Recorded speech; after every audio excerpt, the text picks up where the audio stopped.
ফিলিস্তিনে তো কোকের ফ্যাক্টরি আছে। সম্প্রতি কোকা কোলার একটি বিজ্ঞাপন নিয়ে তুমুল আলোচনা সমালোচনার ঝড় উঠেছে নেট দুনিয়ায়। আরে মিয়ারা, কোক মোটেও ওই জায়গার না।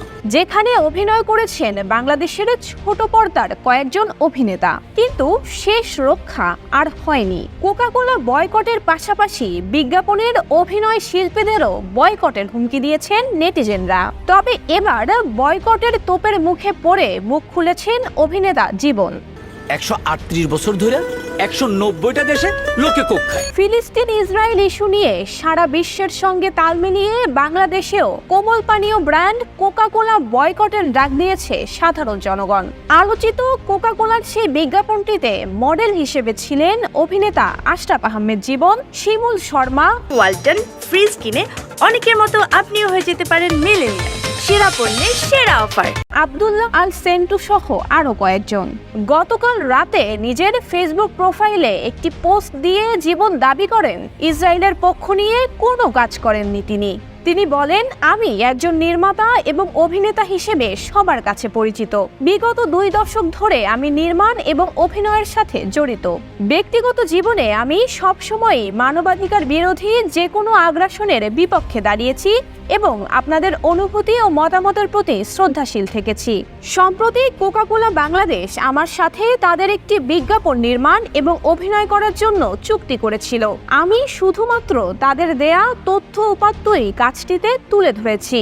বিজ্ঞাপনটি প্রচার হবার পর থেকেই আমি আপনাদের অনেক মিশ্র প্রতিক্রিয়া লক্ষ্য করছি। সেই সাথে আপনাদের প্রতি সম্মান জানিয়ে আমি আবারও বলতে চাই, কাজটি শুধুই আমার পেশাগত জীবনের একটি অংশ মাত্র। এখানে আমি কোথাও ইসরায়েলের পক্ষ নেইনি এবং আমি কখনোই ইসরায়েলের পক্ষে নই। আমার হৃদয় সবসময় ন্যায়ের পক্ষে এবং মানবতার পাশে আছে, থাকবে। কি সুলতান সুলেমান, তুমি নাকি কইছো কোক ওই জায়গা? এই পোস্ট দেওয়ার পর মন্তব্যের ঝড় উঠেছে অভিনেতা জীবনের কমেন্ট বক্সে। সেখানে ভক্ত অনুরাগী থেকে শুরু করে সাধারণ মানুষের মাঝে দেখা গেছে মিশ্র প্রতিক্রিয়া। এরপর আজ সকালে নিজের ফেসবুক পোস্টে ক্ষমা চেয়েছেন বিজ্ঞাপনের আরেক অভিনেতা শিমুল শর্মা। ফেসবুক পোস্টে তিনি বলেন, আমি শিমুল শর্মা যদিও পরিচয় দেবার মতো একজন অভিনেতা এখনো হয়ে উঠতে পারিনি, কারণ একজন অভিনেতা হওয়ার জন্য যে অধ্যবসায় এবং দূরদর্শিতা দরকার সেটা এখনো হয়ে ওঠেনি আমার। আমি চেষ্টা করছি মাত্র। তাই হয়তো না বুঝে করা আমার কাজ আজ আমার দর্শক তথা আমার পরিবার ও দেশের মানুষকে কষ্ট দিয়েছে। আর আমি ভবিষ্যতে কোনো কাজে অভিনয় করতে গেলে অবশ্যই আমাদের দেশের মূল্যবোধ, মানবাধিকার এবং মানুষের মনোভাবকে যথেষ্ট সম্মান দিয়ে বিবেচনা করে তারপরে কাজ করব। আমি মাত্র আমার জীবনের পথ চলা শুরু করেছি।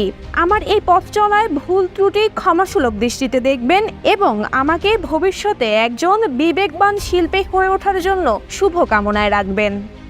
এদিকে পোস্ট দেওয়ার পরই মন্তব্যের ঝড় উঠেছে অভিনেতাদের কমেন্ট বক্সে।